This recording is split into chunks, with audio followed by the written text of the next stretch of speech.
राधे राधे, हरे कृष्णा। आप सबका स्वागत है आज के ज्येष्ठ मास कथा श्रृंखला में। ज्येष्ठ मास के अंदर भगवान श्री विष्णु का नाम लेना भी अत्यंत पुण्यदायक कहा गया है। उनके नाम का उच्चारण करना या उसको सुनना यह भी अत्यंत मंगलमय बताया गया है। जो भक्त श्रद्धा पूर्वक हरि नाम जपते हैं, हरे कृष्ण महामंत्र का प्रतिदिन जप करते हैं, उनके संकट स्वयं नारायण हर लेते हैं। इस पावन समय में प्रभु की कथा सुनने से मन निर्मल होता है, हमारी बुद्धि शुद्ध होती है और इस जीवन में शुभता का संचार होता है। और इसलिए इस ज्येष्ठ मास के अंदर प्रतिदिन नियम पूर्वक निश्चित संख्या में हरे कृष्ण महामंत्र का माले के ऊपर जप करना चाहिए। इससे हमारी चेतना शुद्ध बनती है और भगवान श्री हरि की विशेष कृपा प्राप्त होती है। इसी विचार के साथ चलिए आज की हमारी इस ज्येष्ठ मास कथा श्रृंखला को आगे बढ़ाते हैं और सुनते हैं आज की ज्येष्ठ मास कथा। आइए आज की कथा आरंभ करते हैं। ऋषि जैमिनी ने कहा, देवर्षि नारद मुनि से इस प्रकार उत्तम भगवत भक्ति का वर्णन सुनने के बाद राजा इंद्रदुम्न अत्यंत प्रसन्न हुए और इस प्रकार कहने लगे, हे भगवान, विद्वान पुरुषों ने मुझे बताया था कि साधु पुरुषों का संग संसार रूपी रोग का नाश करता है। ऐसा साधु संग मुझे इस समय प्राप्त हुआ है। आपके संग से मेरे अज्ञान में अंधकार का नाश हो गया है, क्योंकि मेरा चित्त इस समय नील माधव की पूजा करने के लिए अत्यंत उतावला हो रहा है। इसलिए हम और आप दोनों ही रथ पर बैठकर चलें और भगवान नील माधव का दर्शन करें। यदि आपके मुख से पुरुषोत्तम क्षेत्र के तीर्थों का ज्ञान प्राप्त कर सकूंगा तो पहले के कहे हुए महात्माओं के वचन भी सफल हो जाएंगे। यह सुनकर नारद मुनि ने कहा, हे राजन, यह तो बड़े हर्ष की बात है। मैं आपको पुरुषोत्तम क्षेत्र और वहाँ के तीर्थों के दर्शन अवश्य कराऊंगा। उस तीर्थ में जो शक्तियाँ और शिव आदि हैं उन्हें भी दिखाऊंगा। उस क्षेत्र के महात्मा का भी परिचय दूंगा। आप वहाँ भक्तों को आत्मसमर्पण करने वाले देवेश्वर भगवान जगन्नाथ का साक्षात दर्शन करेंगे। इस प्रकार वार्तालाप करके दोनों ने प्रसन्नता पूर्वक दिन का कृत्य समाप्त किया और ज्येष्ठ शुक्ला पंचमी बुधवार के दिन पुष्य नक्षत्र में उत्तम लग्न आने पर यात्रा अनुकूल होगी, ऐसा निर्णय करके दोनों ने रात्रि के समय एक ही स्थान पर शयन किया। फिर प्रातःकाल होने पर निपेश इंद्रदुम्न ने भाइयों सहित नीलाचल पर जाने के विषय में अपने राज्य में घोषणा करवाई कि हम लोग जीवन प्रत पुरुषोत्तम क्षेत्र में निवास करेंगे। राजा लोग अपनी रानियों, मंत्रियों, परिकरों सहित रथ, हाथी, घोड़ा, खजाना और पैदल सेना साथ लेकर वहां चले। इस प्रकार आज्ञा देकर राजा इंद्रदुम्न अपने आगे खड़े हुए नारद मुनि की परिक्रमा करके छड़ीदार सिपाहियों से घिरे हुए मध्य द्वार पर आए। उनके आगे आगे अग्निहोत्र की अग्नि लेकर जाई जा रही थी। वहां उन्होंने अपनी दाहिनी और ब्राह्मणों को खड़े हुए देखा, जो मांगल्य सूक्त का पाठ कर रहे थे। राजा ने भक्ति से विनीत होकर वस्त्र, आभूषण, माला, सुगंध और अनुलेपन द्वारा उन ब्राह्मणों का पूजन किया और उसी समय एक साथ सैकड़ों शंख बज उठे। उनके साथ और भी बहुत से बाजों की ध्वनि महाराज ने सुनी।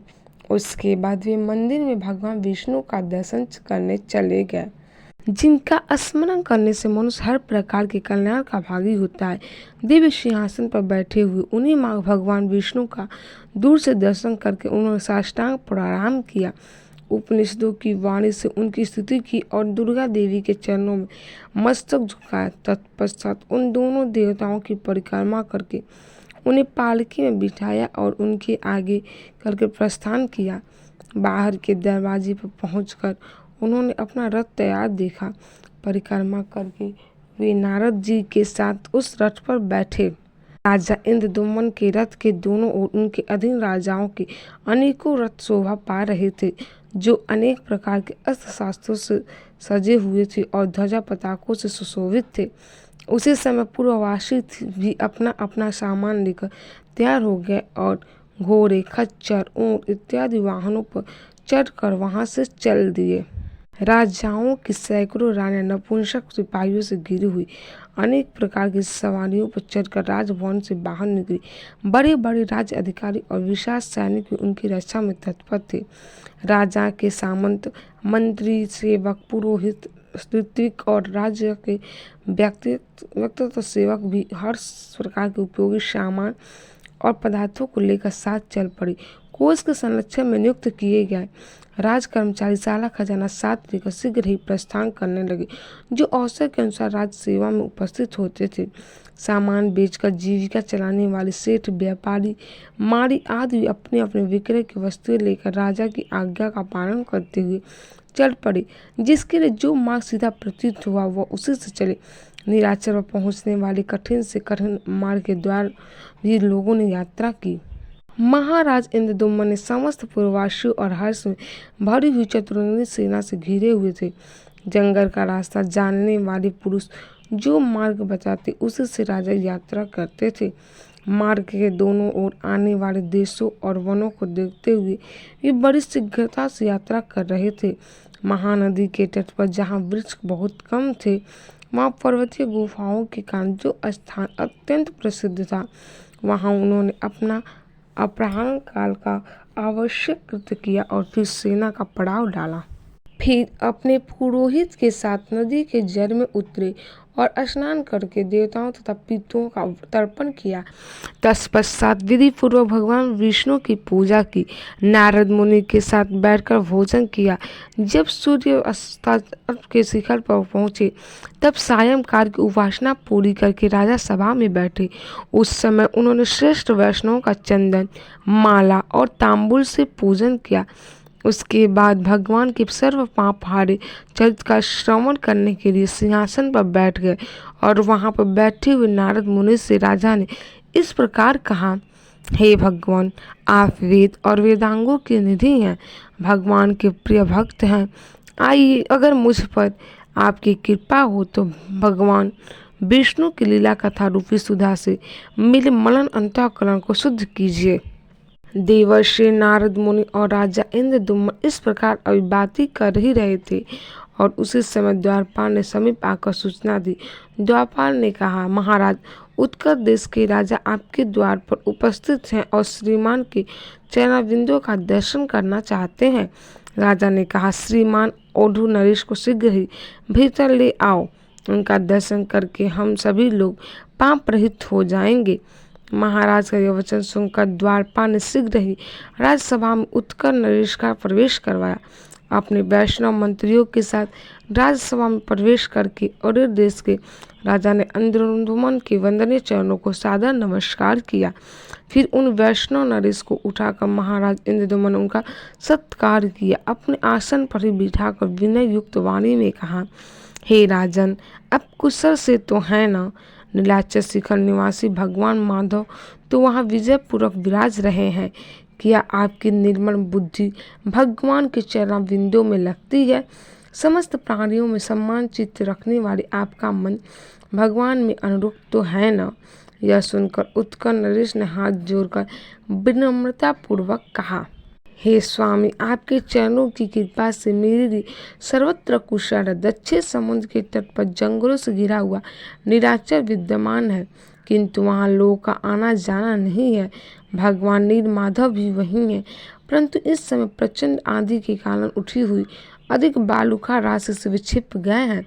ऐसी बात सुनने को मिल रही है और इसलिए मेरे राज्य में भी अकाल और मृत्यु का भय बढ़ रहा है, परंतु अब आप पधारे हैं तो सर्वत्र कुशल ही होगा। उत्कल नरेश के ऐसा कहने पर राजा इंद्रदुम्न ने उनका आदर करते हुए उन्हें विदा किया और फिर नारद मुनि की ओर देखो उदासीन भाव से कहने लगे, हे मुनि, यह अचानक क्या हो गया? तब नारद मुनि ने कहा, हे राजन, इस विषय में आपको विस्मय नहीं करना चाहिए। श्रेष्ठ वैष्णव भाग्यवान होता है। वैष्णव का मनोरथ कभी निष्फल नहीं होता। जगत के आदि काल तथा रोग और शोक से रहित प्रत्यक्ष शरीर धारण किए हुए भगवान नारायण को तुम अवश्य देखोगे। वे तुम पर ही अनुग्रह करने के लिए इस पृथ्वी पर उतरेंगे। संपूर्ण चराचर जगत भगवान विष्णु के वश में है। सनातन परमात्मा विष्णु किसी के भी वश में नहीं, अतः केवल भक्ति के वश में ही वे रहते हैं। विभक्त वत्सल हैं। भगवान विष्णु की भक्ति ही धर्म, अर्थ, काम और मोक्ष रूपी चारों पुरुषार्थों की जड़ है। वो भक्ति ही है जो भगवान के वश में करने का उपाय है। एक ही भगवान विष्णु अपनी माया से अनेक रूप में प्रकट हुए हैं, इसलिए उन परमात्मा के सिवा और कोई भी सुख का कारण नहीं है। हे राजेंद्र, आप ब्रह्मा जी की संतान परंपरा में पांचवें पुरुष हैं और साथ ही श्रेष्ठ वैष्णव ही हैं। आपने 18 विद्याओं में पूर्व विद्वता प्राप्त की है और आप सदैव सदाचार में स्थित रहते हैं। आपने इस पृथ्वी का न्यायपूर्वक पालन किया है। विशेषतः आप ब्राह्मणों के पूजक हैं, अतः पुरुषोत्तम क्षेत्र में इन चमचक्षुओं से भगवान पुरुषोत्तम का दर्शन आपको अवश्य प्राप्त होगा। आपके इस कार्य में स्वयं ब्रह्मा जी ने मुझे नियुक्त किया है। पुरुषोत्तम क्षेत्र में चलने पर यह सभी बात मैं आपको बताऊंगा। इस समय रात का तीसरा पहर चल रहा है। इन सब राजाओं को अपने अपने डेरे में जाने की आज्ञा दो और अब आप ही विश्राम करें।